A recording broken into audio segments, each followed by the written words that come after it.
And then Senator Begich.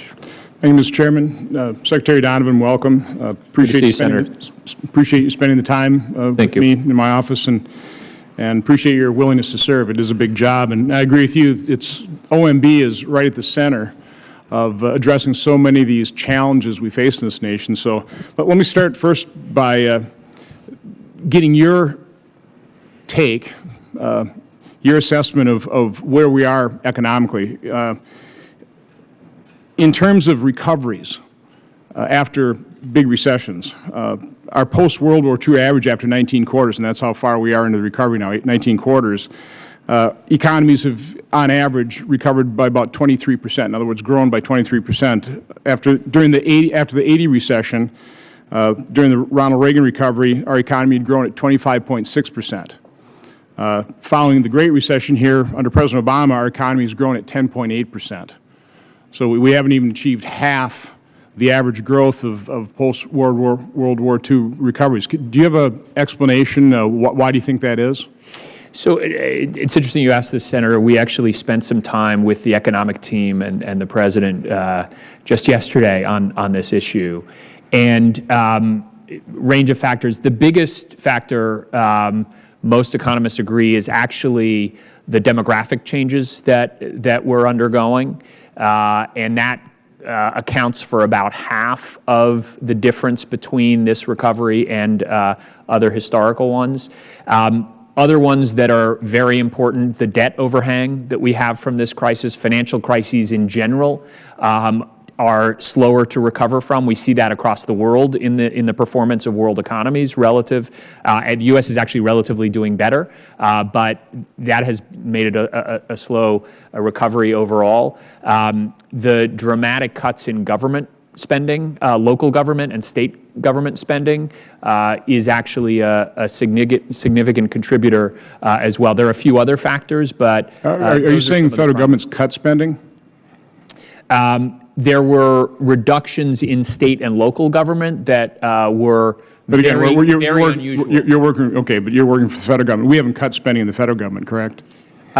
We haven't increased it as much as people wanted, but it's actually been flat for a couple of years. We haven't cut anything, right? As a share of our economy, which is the traditional way that budget experts look at this, we have reduced discretionary spending significantly relative to the expectations we had at the time. As a percent share of our economy, we're still, I think last year we spent 20.8%, and for 50 years the average is about 20.2%. So as a percent share of our economy, we're spending a little bit more than average. That's actually come down from a high of close to 25% early in the administration, correct?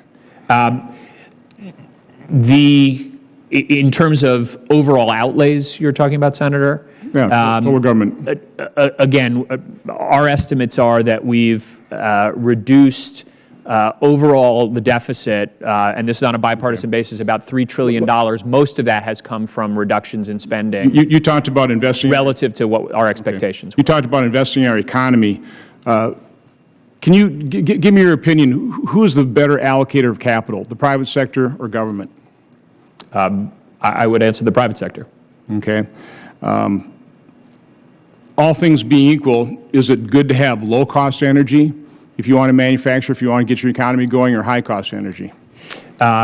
Low-cost energy, and in fact, one of the bright spots in our recovery has been that we have significantly increased our production of energy domestically. I think, as you know, as we talked about the other day, we are now actually producing more here in this country than we're importing from overseas at this point. We've seen a doubling of our renewable generation, and particularly for manufacturers, an area you know very well, the production of natural gas has been a huge boost. Okay. As a candidate, President Obama did say that because of his cap-and-trade proposal, electricity rates would necessarily skyrocket. And now we're trying to, through regulatory agencies, enact those cap-and-trade proposals or something similar to that. Do you think that's a good thing or a bad thing? Senator, I'm not an expert. I assume you're referring to the new rule that's been issued. I'm not an expert, can talk in great detail about. But in general, if government regulation or policy drives up the cost of energy, that's not good for economic growth, is it? Generally, low energy costs are good. As I said, the policies under this administration have actually led to a significant expansion of domestic energy production, a doubling of renewable. Okay, this is one of the strengths in the economy that I hear out there as I talk to the private sector. Let's talk about it. Let's talk about allocation of capital and government investing, because I hear this word investing all the time, and generally it means spending. But President Obama in his acceptance speech said he would invest $150 billion over the next 10 years, next decade, in affordable, renewable source of energy, wind power, solar power, and the next generation of biofuels, an investment that will lead to new industries and 5 million new jobs that pay well. There have been a number of reports. The most recent one from the Institute for Energy Research says that we've spent about $26 billion, about 17.5% of that $150 billion investment. They calculate we've produced about 2,300 jobs, about 0.046% of the 5 million jobs. You mentioned you have to measure your goals.